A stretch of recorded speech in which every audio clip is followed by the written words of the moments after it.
O Brasil é um país multicultural, formado pela mistura de tradições indígenas, africanas e europeias, o que enriquece sua cultura em aspectos como língua, música, culinária e religião. A sociedade valoriza a hospitalidade, características que tornam o brasileiro receptivos e amigáveis.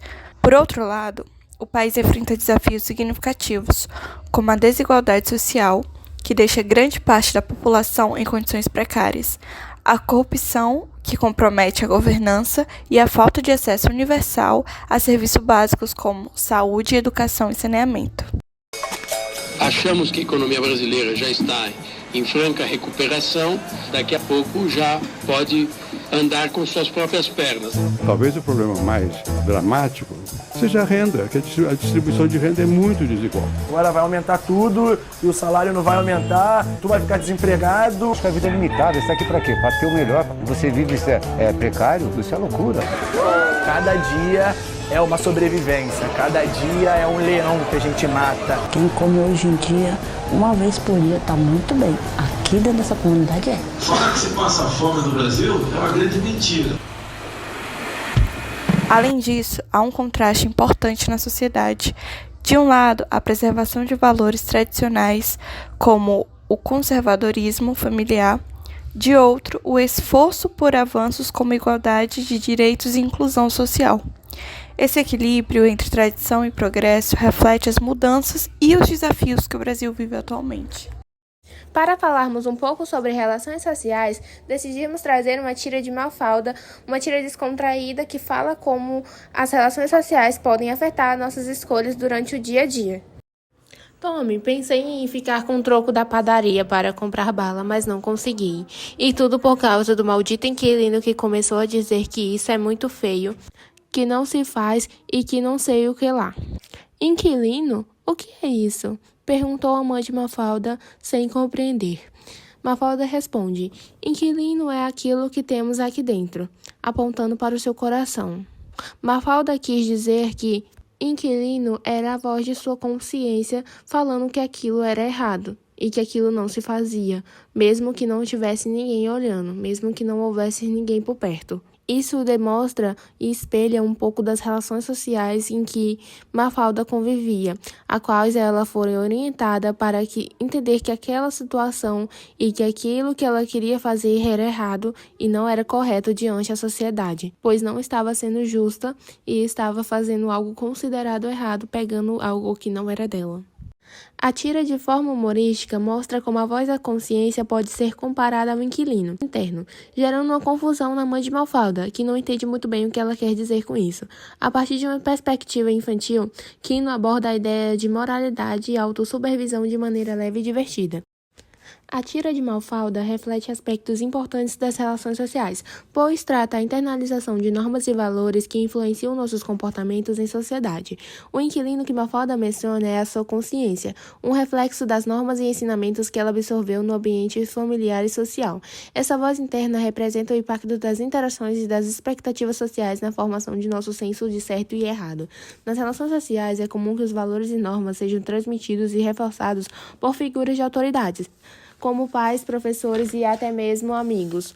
Essa influência molda o comportamento das pessoas, levando a agir de acordo com o que é considerado aceitável ou ético. Assim, a tira ilustra como as normas sociais são internalizadas e passam a guiar o comportamento mesmo quando não há ninguém por perto para julgar ou observar. Esse conceito é fundamental para o desenvolvimento de uma sociedade baseada na empatia, respeito e responsabilidade, onde cada indivíduo tem um papel de manutenção da harmonia social. Vamos falar um pouco sobre as tecnologias que o Estado usa para a interação com o mundo. Na era da informação, as relações de poder são deturpadas devido aos novos processos que dão às instituições uma visibilidade nunca antes possível. A internet, por exemplo, favorece o surgimento de mecanismos capazes de fazer a sociedade civil se expressar sobre diversos assuntos. Não raramente que os principais tópicos de discussão em um dia comum no Brasil acabam surgindo pelas redes sociais. Seu impacto ainda hoje difícil de calcular, porém já ficou claro para as elites políticas que essa ferramenta possui o poder de desestabilizar as estruturas sociais e políticas estabelecidas. A era atual se caracteriza pelo surgimento de uma sociedade pós-industrial, uma sociedade que valoriza a informação e a tecnologia tanto quanto o desejo pelo consumo. Na chamada era da informação, as transformações acontecem em ritmo acelerado. O Estado possui uma série de dispositivos para impor a vontade de alguns grupos, sejam eles uma maioria ou uma minoria. As lutas políticas se mostram mais visíveis graças a uma maior disponibilidade de informação.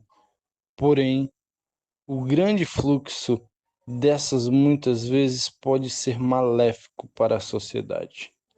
Aprender a diferenciar notícia, informação e conhecimento ainda é um desafio e não raramente a internet é palco de manifestações de ódio e intolerância.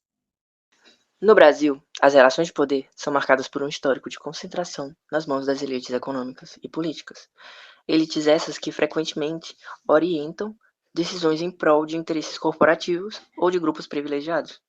E um exemplo claro disso é o debate sobre a escala 6x1, onde a pessoa trabalha 6 dias e descansa apenas 1. Grupo como os bolsonaristas defendem esse tipo de prática, porque favorecem a produtividade e os lucros. We're going to begin with some breaking news. We're hearing that thousands of supporters of the former president of Brazil, Jair Bolsonaro, smashed their way, had stormed the country's National Congress, stormed by protesters, stormed the government compound, key government building. A Casa do Povo! Mas quem sofre são os trabalhadores, que ficam sobrecarregados. Apesar de ser legalizado pela CLT, essa jornada muitas vezes ignora o bem-estar dos trabalhadores, que acabam ficando cansados e sem tempo para a família ou para si mesmo. Em contrapartida, essa estrutura tem sido contestada. Um exemplo disso é a eleição de Erika Hilton, a primeira mulher trans a liderar uma bancada na Câmara dos Deputados. Mas essa conquista também enfrenta desafios.